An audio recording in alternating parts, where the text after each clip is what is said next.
Welcome to part 2 for Introduction to Debate sessions. So the second part is gathering matter for arguments.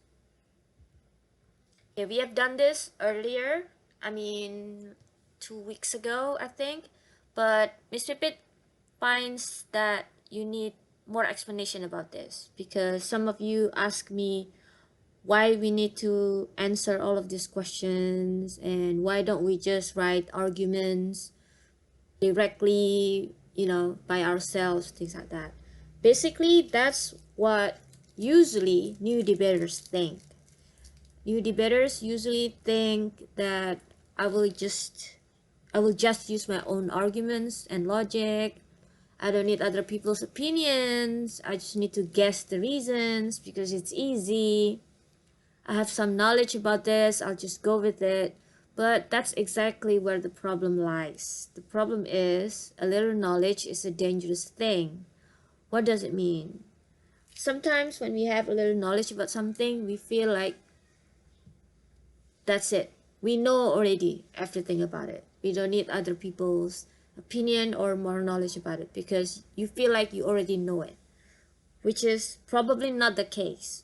So all of us have a little knowledge about something, but that's not enough, particularly in academic debate.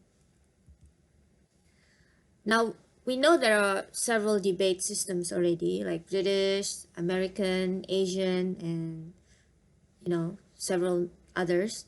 But there are certain type of debate that doesn't use researches, or you don't have to find some information on the internet.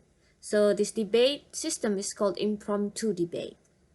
In impromptu debate, you can use your own knowledge. You don't even have an access to internet. So you have to read and know a lot before doing the debate.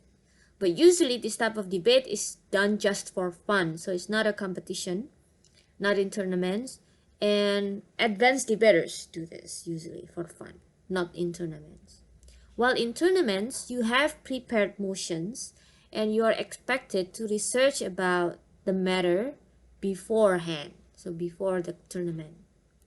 Now, it's common in debate tournaments that your opponents asking for printed proof of articles you use, particularly if you have certain data and they don't believe you or they think it's suspicious, hard to believe, how it's difficult to believe it, so they will ask for proof.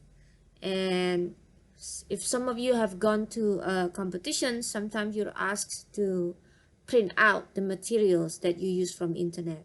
So when your opponents ask for it, then you can provide it. Now, when you find your answers from the internet, you have to do it wisely because now we know that we're lucky because we have internet, but not everything in internet is reliable. People can write about anything, about their opinions in internet. Sometimes it's without any scientific evidence. So when you need to find answers to your questions, what you need to find are news articles, scientific theories, expert opinions, data, historical examples, and etc. For expert opinions, for example, since the topic is about child celebrity, maybe you can find opinions from child psychologists, or maybe Ministry of Women and Children, or UNICEF, United Nations Funds for Children, things like that. So experts, basically, not just common people's opinions.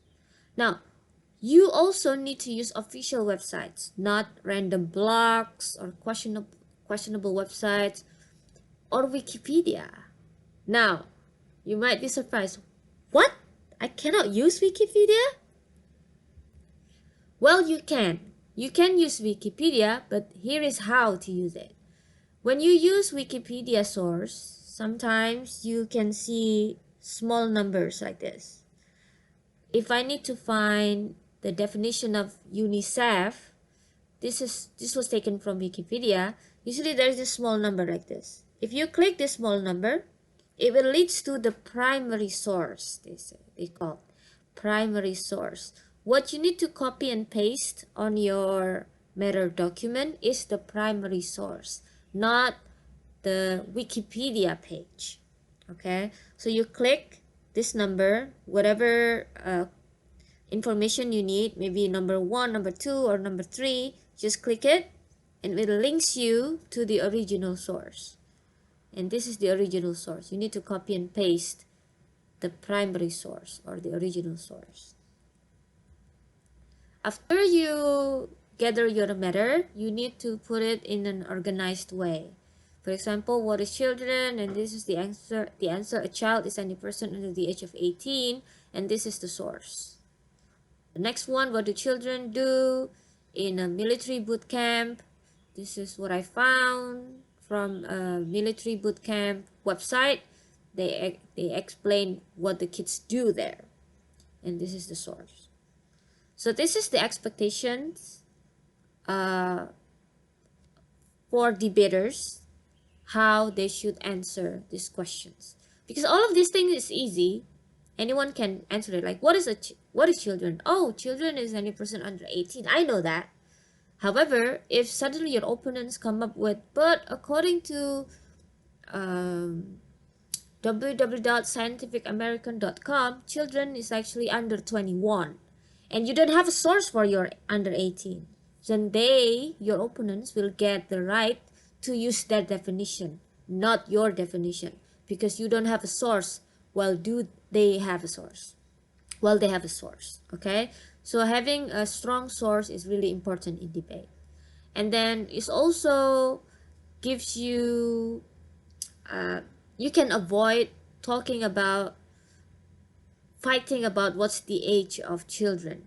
Oh, team A said 18 under. Oh, team B said 21 under. And you will spend so many minutes, a lot of minutes, just talking about what is actually children. But if you do have a source like this, you can avoid talking about them for too long. So your assignment, after making questions for the theme child celebrity, Mr. Fit asks you to make at least 10 questions. Now it's time to choose the best 5 from those questions, okay? And then find reliable sources to answer them. Then organize your answers by providing links to the sources. Remember the primary sources. And after you're done with that, you submit it in Google Docs. Okay? So good luck. And Miss Pipit is waiting for your submission.